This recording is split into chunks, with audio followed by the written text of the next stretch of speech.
Makanya hadirnya Ustaz Abdul Somad, Ustaz Adi Hidayat itu penerang jalan. Imam Ahmad bin Hambal pendapatnya ini dipakai oleh orang Muhammadiyah. Makanya jangan dibentrokkan ceramah Ustaz Abdul Somad sama Ustaz Adi Hidayat. Ini kan orang, saya ngefans sama Ustaz Adi, luar biasa begini. Iya, boleh. Cuma dalam praktik hukum yang mereka jelaskan di tengah masyarakat, yang satu pakai pendapat Ahmad bin Hambal, satu pakai pendapat mazhab Syafi'i.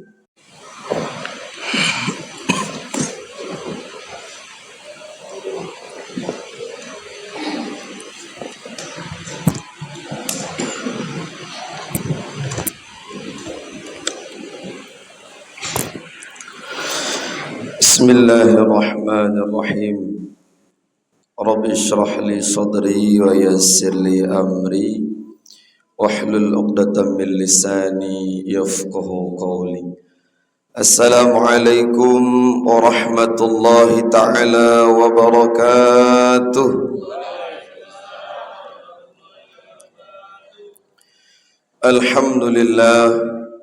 Alhamdulillahilladzi qad akhraja nata'ijal fikri li arbabil hijab. Ashhadu an la ilaha illallah wahdahu la syarika lah wa anna sayyidana Muhammadan abduhu wa rasuluh la nabiyya ba'dah, amma ba'd. Qala Allah ta'ala fil Qur'anil Karim, na'udzu billahi minasy syaithanir rajim. Bismillahirrahmanirrahim. Wa la talbisul haqqa bil batil wa taktumul haqqa wa antum ta'lamun. Shadaqallahul azim. Yang sama-sama kita hormati, kita muliakan Bapak Wakil Wali Kota kita. Mudah-mudahan selalu Allah Ta'ala berkahi umurnya, dan mudah-mudahan juga selalu dimudahkan segala urusannya, insyaAllah. Sama-sama kita muliakan juga Bapak pengurus Musala At-Tawadhu beserta jajaran, kemudian Bapak RW, RT, serta Bapak Imam Musala At-Tawadhu. Dan tanpa mengurangi rasa hormat saya kepada Bapak Ibu semua, yang kecil tak disebut nama, yang besar tak diimbaukan gelar. Mudah-mudahan kita pada subuh kali ini dirahmati oleh Allah Subhanahu wa ta'ala. Dalam hidup ini ada 3 hal yang mesti terima, tak terima mesti kita terima. Yang pertama, ridha atas ketetapan Allah, sabar atas bala yang menimpa, bersyukur atas nikmat yang telah Allah Ta'ala kasih.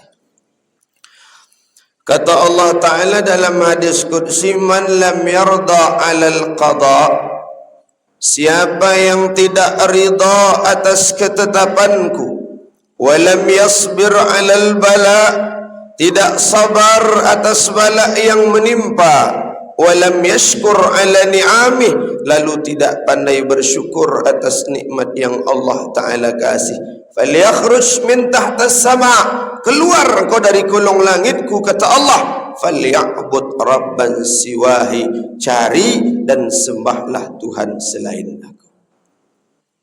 Maka yang tak bersyukur ini, kita akan bentar lagi akan berjumpa hari raya Idul Adha. Nih Bapak Ibu yang berduit, nah diingatkan kembali.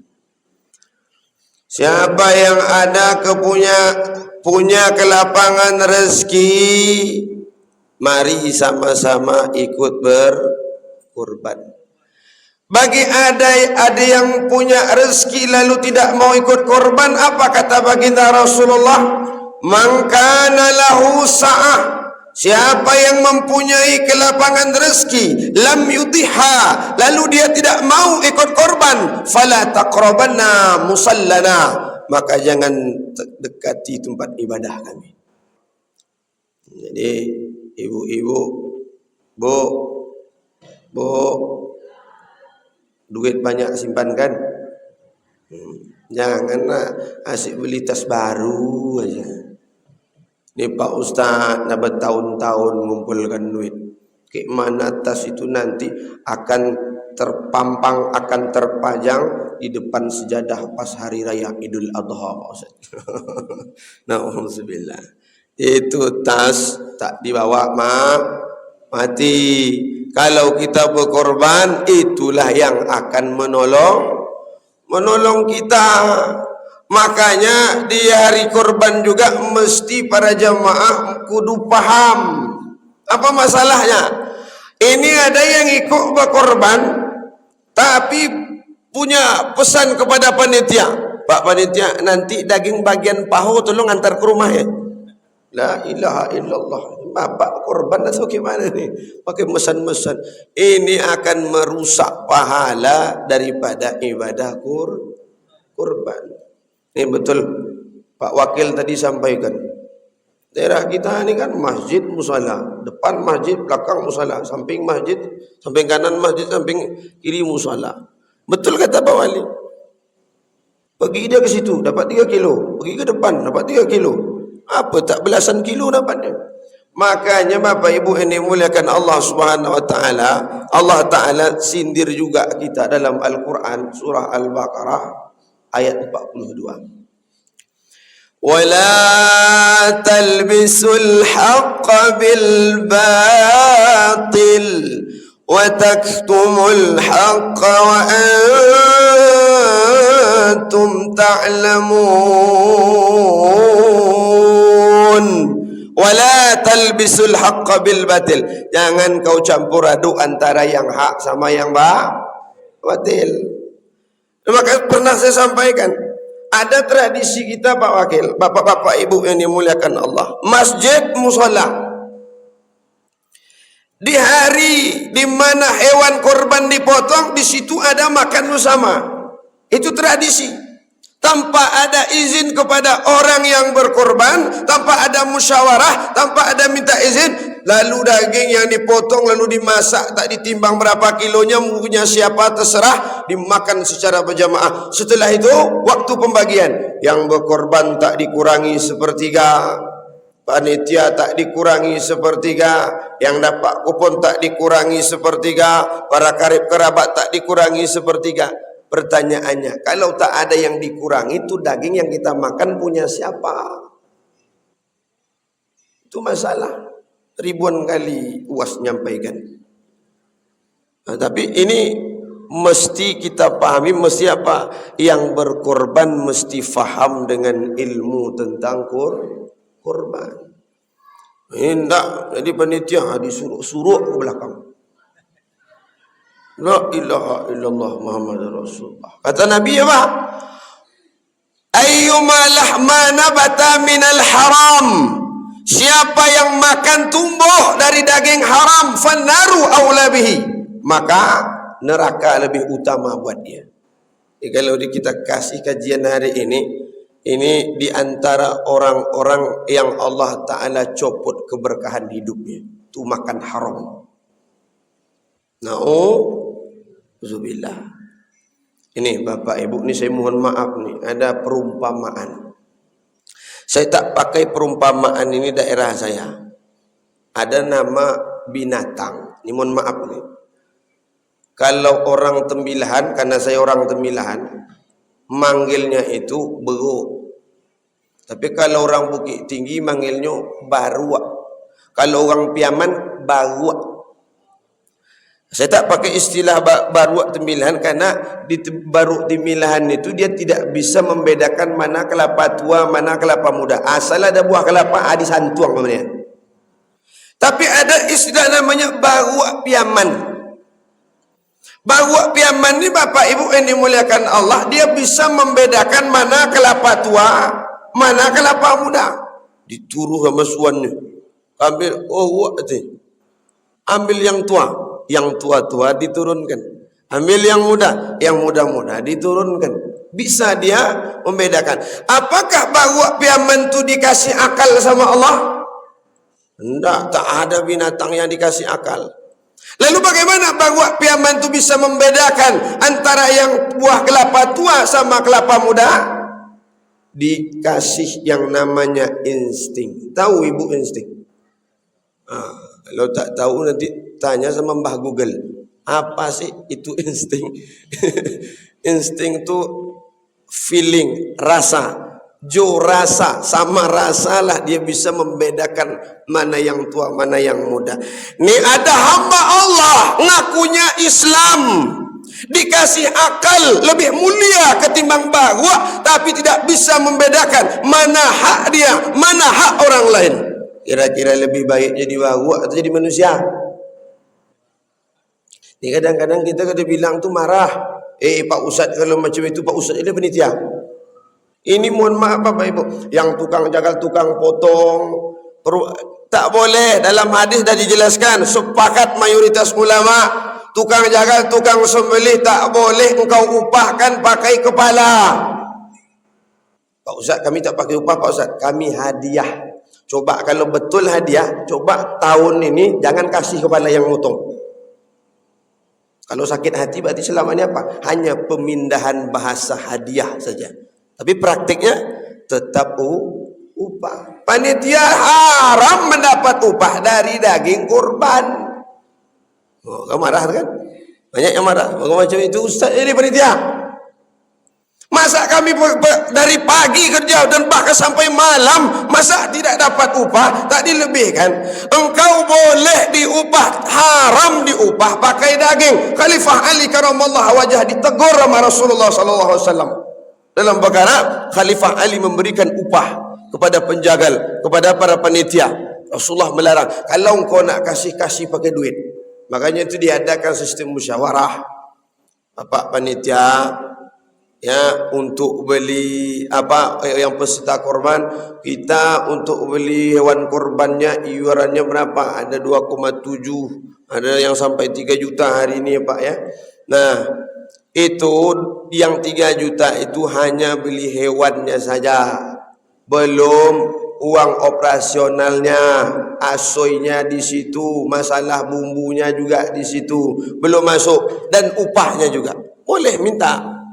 Dan daging itu pun bukan 100% diharamkan, boleh kita makan, tapi mesti izin kepada yang punya.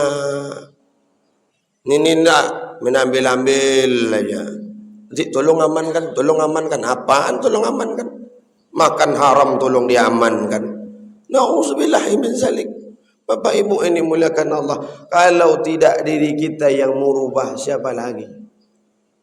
Maka ibda' binafsi, mulai dari diri sendiri.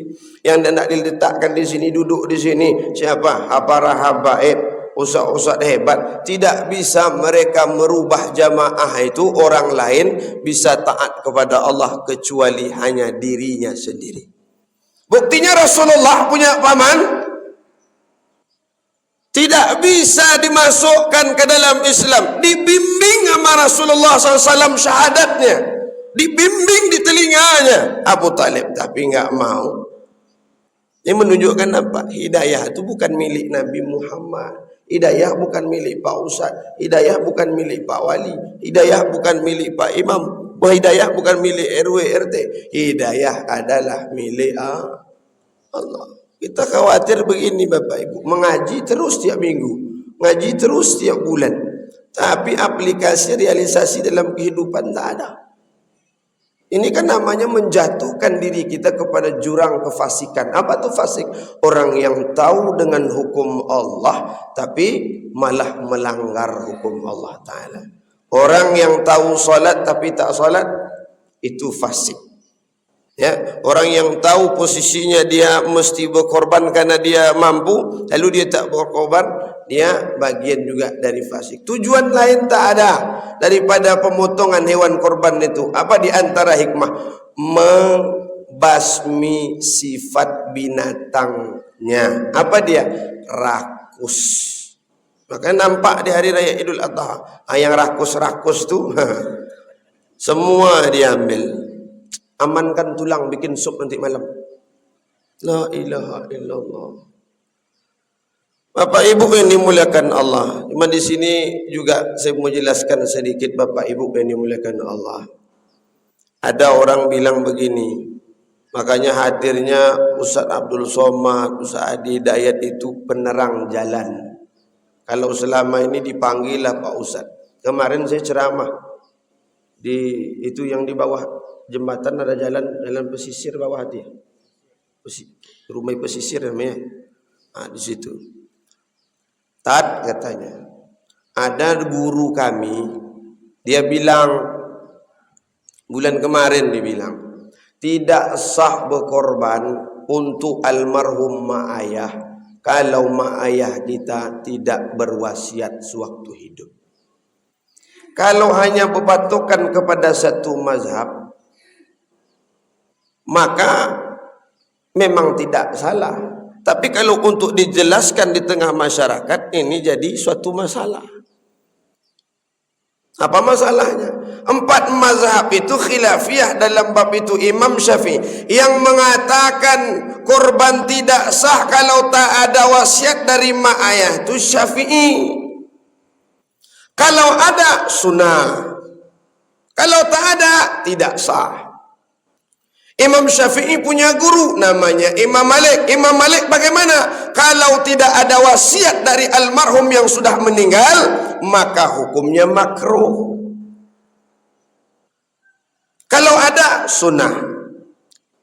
Ada 2 ulama lagi, namanya Imam Ahmad bin Hambal. Imam Ahmad bin Hambal pendapatnya ini dipakai oleh orang Muhammadiyah. Makanya jangan dibentrokkan ceramah Ustaz Abdul Somad sama Ustaz Adi Hidayat. Ini kan orang, saya ngefans sama Ustaz Adi, luar biasa begini. Iya, boleh. Cuma dalam praktik hukum yang mereka jelaskan di tengah masyarakat, yang satu pakai pendapat Ahmad bin Hambal, satu pakai pendapat mazhab Syafi'i. Nak dibentrokkan. Oh, tidak sah. Menurut Ahmad bin Hambal bagaimana? Mau wasiat atau tidak wasiat, korbannya untuk almarhum yang sudah meninggal tetap sah dan sunnah makan dagingnya. Tapi menurut Imam Abu Hanifah, imam mazhab paling tua, apa katanya? Mau ada wasiat atau tidak ada wasiat, sunnah hukumnya, akan tetapi haram memakan daging kurban.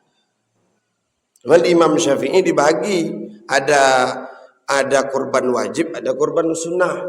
Kurban sunnah itu akikah, lalu Idul Adha, itu kurban sunnah. Kurban wajib yang tidak boleh makan daging yang dikorbankan itu namanya kurban wajib. Mana dia?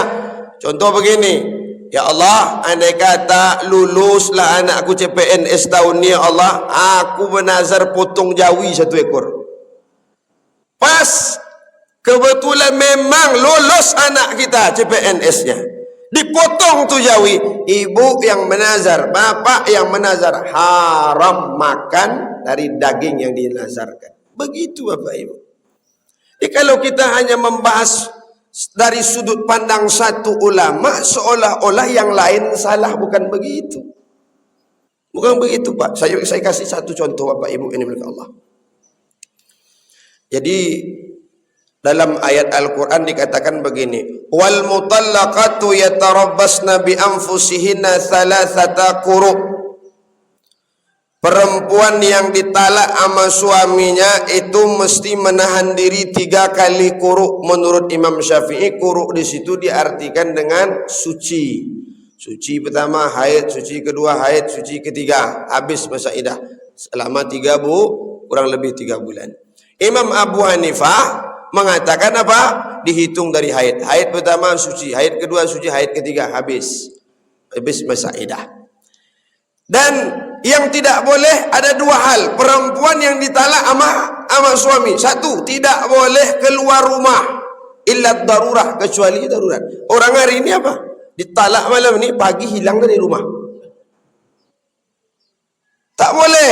Sebelum dimediasi oleh PA Pengadilan Agama, Allah Ta'ala dulu yang memediasi mereka, dikasih jatah selama 3 bulan, tak boleh keluar rumah illa darurah.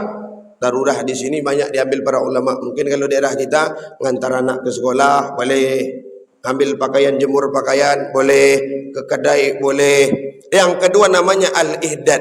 Perempuan yang ditalak itu di samping tak boleh keluar rumah, dia juga tidak boleh pakai badak. Badak tahu? Bukan pakak ya bu ya. Bersolek pakai make up. Dilarang. Nah, coba kita bawa ke hukum sekarang. Apa dia? Pertanyaannya, dulu ada nak wanita karir di zaman Nabi? Ada nak wanita karir di zaman Nabi? Enggak ada. Sekarang ada wanita karir. Dia seorang PNS misalnya, dia seorang guru. Mestinya hari-hari keluar. Dan tradisi daerah kita, asal keluar rumah ke pasar, pakai make up, berbedak. Pergi pengajian, berbedak. Pergi kondangan, lebih tebal lagi bedaknya. Lah menjadi adat tradisi, asal keluar rumah berbedak. Maka berbedak di sini pun tidak sampai diharamkan dalam bentuk tidak wala tusrifu, tidak berlebihan. Mana hukumnya? Ada orang berkata, tak ada zaman Nabi, bid'ah, haram. Inilah fungsinya usul fikih. Orang tak ngaji usul fikih macam itulah. Makanya Ustaz Somad marah kali itu. Al-hukmu yataghayyaru bitaghyiril azman wal amkan wal ahwal. Hukum itu berubah seiring berubahnya zaman, berubahnya tempat, berubahnya kondisi. Dia akan berubah. Dulu tak ada, sekarang ada. Nah, maka ketika sekarang ada, bagaimana hukumnya? Jangan patukan, tak ada zaman Nabi, haram, bid'ah. Ada yang bilang, dek katanya sama orang rumahnya, sama istrinya, tak boleh berbedak. Ya. Nabi SAW tidak mengizinkan para perempuan tu make up berbedak-bedak itu. Tetapi kalau nengok bini orang terbulalak biji mata. Nengok bini orang geloweng terbulalak, bini awak seorang tak dibolehkan berbedak. Itu ciri-ciri suami pilik sampilik karyang tangkai jariang. Tak boleh macam itu. Bapak Ibu yang dimuliakan Allah Subhanahu wa taala. Nah, maka daripada itu Bapak Ibu yang dimuliakan Allah, tujuan hidup amaliyah yang kita lakukan mesti kita sandarkan kepada Al-Quran, Sunnah, dan ikutlah cakap-cakap para ulama.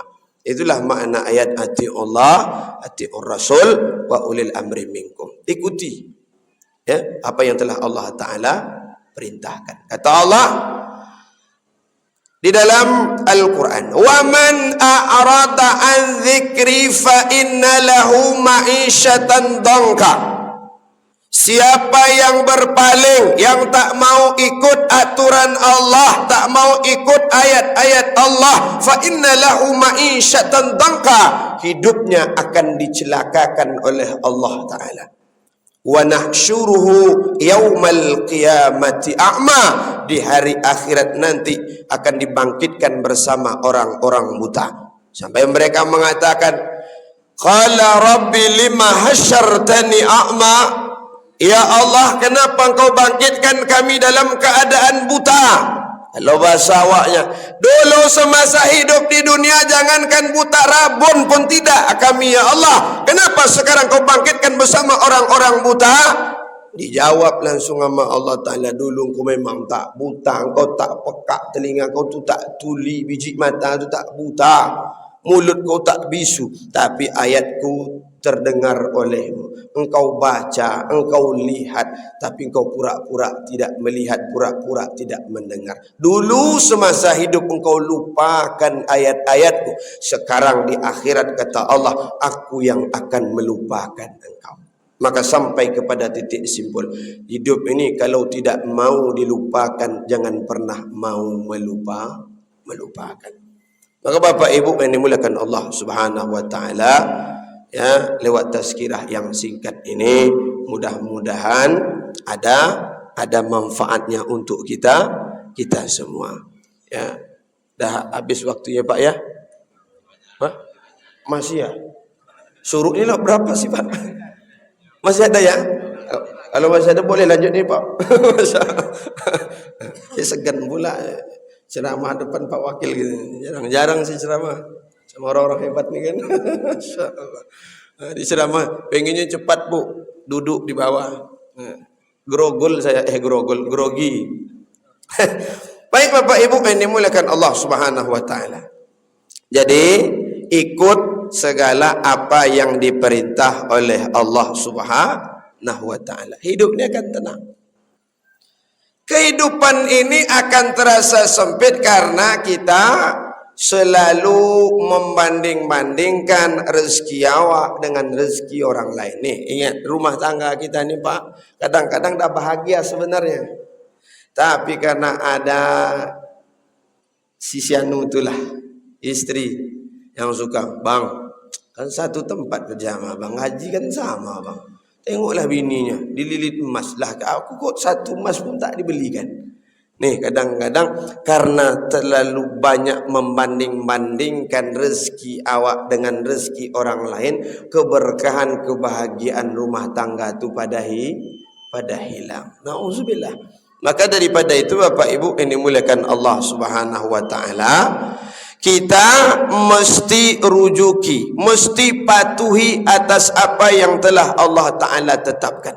Cukup ikuti aturan apa yang telah Allah Ta'ala buat. Sama Pak Wakil, Pak Wali Kota, kita bikin aturan begini. Kalau kita ikuti sama-sama, alhamdulillah ada ketenangan, ya, ada kenyamanan. Tentu setiap hukum yang Allah Ta'ala beri pasti memberikan efek yang sangat luar biasa. Ada maslahatnya. Contoh begini, orang pada komentar masalah harta waris 2:1, 2 untuk laki-laki 1 untuk perempuan. Di mana letak keadilan Allah Ta'ala? Di mana letak adilnya Allah Ta'ala? Mestinya kan laki-laki ini bisa mencari perumpamaan batang ubi, dicampakkan dimanapun dia akan hidup. Beda sama perempuan. Kan gitu. Menurut kita. Tapi menurut Allah Ta'ala, saya pernah berikan gambaran kepada ibu orang tua saya di sini. Ada 2 orang miskin. Yang satu rumah dihuni satu sama ibu-ibu yang miskin. Satu rumah lagi dihuni 3 orang miskin, ibu serta 2 orang anak. Sekarang, kalau kita mau sedekah, kita salurkan zakat misalnya. Mau dilebihkan orang yang satu ini, rumah yang hanya didiami oleh 1 orang ibu-ibu, atau yang 3 orang? Yang 3. Kenapa yang 3? Karena tanggung jawabnya besar. Karena 3 orang. Sekarang saya jelaskan. Yang satu ini hanya bisa mencari rezeki seorang diri. Ada keterbatasan. Ketika dia tak mencari, dia tak dapat apa-apa. Yang 3 orang ini, ibunya cari, dibantu sama 2 orang anak. Setelah saya jelaskan macam ini, ibu akan salurkan, tambahkan zakat itu tadi, sedekah itu tadi kepada yang 1 atau yang 3? Yang di sini aja lah kebingungan kita. Tadi milih 3, nah sekarang milih 1. Memang manusia itu begitu. Makanya adil itu bukan berarti mesti sama. Contoh, Bapak Ibu minta Pak Wakil bantu-bantulah untuk musala kami ini. Ada masjid di situ, ada musala di sana. Apakah mau bantuan itu disamakan yang maya di sana? Kalau menurut akal apa kita kan? Iyalah Pak, kami juga pengen mimbar yang bagus gitu Pak. Kan sesuai kebutuhan. Adil itu bukan berarti sama. Ibu punya anak, bapak ibu punya anak, 1 SD, 1 SMA, 1 kuliah. Apakah sama-sama 10.000 uang jajannya? Enggak Pak. Begitulah makna keadilan, tidak mesti sama. Maka daripada itu, nih bagian sini aspalnya mesti ditebalkan segini. Bagian sana apakah mesti? Tengok kondisi. Di sini kenapa mesti ditebalkan? Karena datarannya dataran rendah. Hujan sedikit tenggelam tuh jalan. Berapa subuh saya bulan puasa tenggelam di jalan. Yang di situ hampir saya tak bisa lewat untuk pergi ceramah di Baitul Amal. Bilang kata bapak ketua, lewat sini aja lah Pak Ustaz katanya. Rupanya lewat di situ tenggelam juga lagi. La ilaha illallah. Bagian sini Panam, tapi alhamdulillah saya tengok juga, saya mengikuti juga Pak Wali Kota. Tengok beliau kan turun beliau semalam, tengok lokasi-lokasi yang tenggelam. Alhamdulillah ada perubahan sesuai yang Pak Wakil sampaikan. Ya, alhamdulillah, mudah-mudahan pemimpin daerah kita ini betul-betul amanah. Makanya masyarakat ni yang selalu mendoakan, yang sikit-sikit bapak makan uang haram, makan uang haram. Jangan itu je dibahas. Awak di masjid kena makan uang haram. Uang anak yatim 40 juta. Ditanya, mana 40 juta tu Pak? Kok yang dikeluarkan 5 juta untuk kas apa sampai 30 juta? Serahkan ke anak yatim, duit tu tak nampak lagi, itu masalahnya. Kita bilang orang makan haram makan ini. Awak dalam masjid tempat ibadah makan uang haram. Tetapi bukan bapak ibu di sini. Bapak ibu di sini ujung laut. Insya Allah bapak ibu sini insya Allah sama. Gurau ya Pak. Bapak ibu ini muliakan Allah SWT. Itu tadilah lagunya bapak ibu ini muliakan Allah. Ini mohon maaf ya Pak. Okey, gurau Pak ya. Jangan masuk hati pula. Bapak Ibu, mudah-mudahan tazkirah kita ni ada manfaatnya. Saya doakan Bapak Ibu semua yang hadir, Allah Ta'ala panjangkan umur, murahkan rezeki, sehatkan badan, mudahkan segala urusan duniawi dan hari akhirat kita.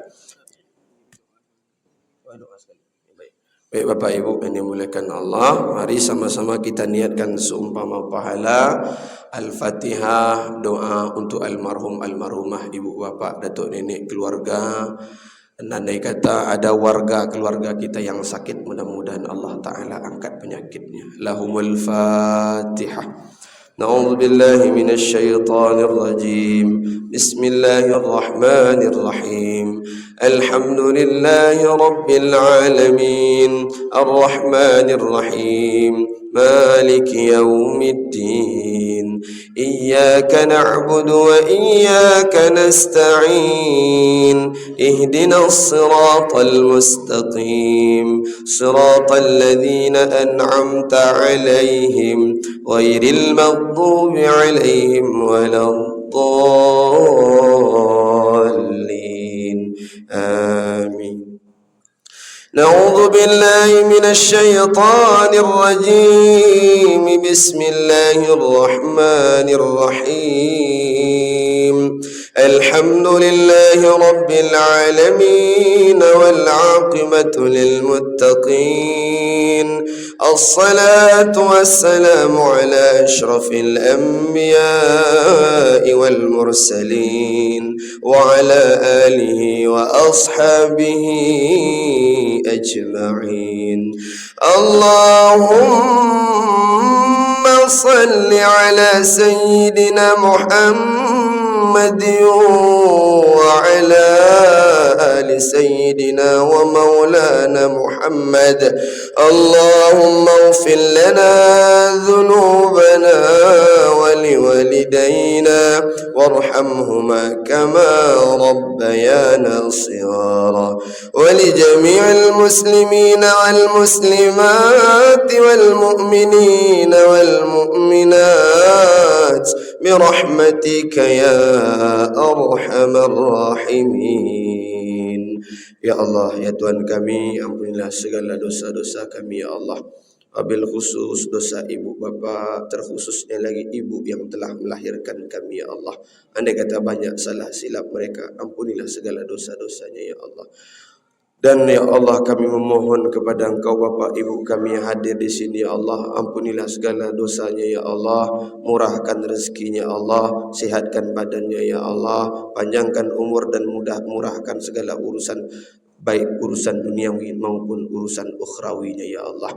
Ya Allah, dalam hidup ini banyak salah silap yang kami lakukan ya Allah, wabil khusus lisan yang tak bertulang ini ya Allah, banyak berucap yang tidak baik, banyak perbuatan-perbuatan yang melanggar hukum-hukum syariat lewat lisan ini ya Allah. Maka ya Allah, bimbing lisan ini untuk bicara, bercakap yang baik-baik ya Rabb. Ya Allah ya Tuhan kami juga memohon kepada Engkau, jadikan keluarga kami keluarga yang sakinah, mawaddah, warahmah dari dunia sampai ke jannah. Bapak ibu kami yang hadir di sini ya Allah, lapangkan rezeki agar mereka dapat ikut berkorban di tahun ini ya Allah. Dan ya Allah, kami mohon dan kami berdoa munajat kepada Engkau, dihadiri Bapak pemimpin kami ini ya Allah, berikan berikanlah kemudahan Bapak pemimpin kami, Bapak Wakil Wali Kota ini ya Allah, dalam memimpin rakyatnya ya Allah. Jadilah beliau ini pemimpin yang betul-betul menjalankan sesuai syariat ya Allah. Ya Allah ya Tuhan kami mohon kepada Engkau ya Allah, andai kata lisan ini tidak pantas di akhir hayat ya Allah, dikarenakan banyaknya kesalahan dan maksiat yang kami lakukan, pantaskanlah di akhir hayat untuk berucap kalimah la ilaha illallah. Allahumma adkhilna jannatal ula, masukkan kami, kumpulkan kami bersama Nabi Muhammad sallallahu alaihi wasallam ke dalam surga firdausmu ya arhamar rahimin. Rabbana atina fid dunya hasanah wa fil akhirati hasanah wa qina azabannar. Walhamdulillahi rabbil alamin. Taqabbalallahu minkum minna wa minkum taqabbal ya karim. Assalamualaikum warahmatullahi wabarakatuh.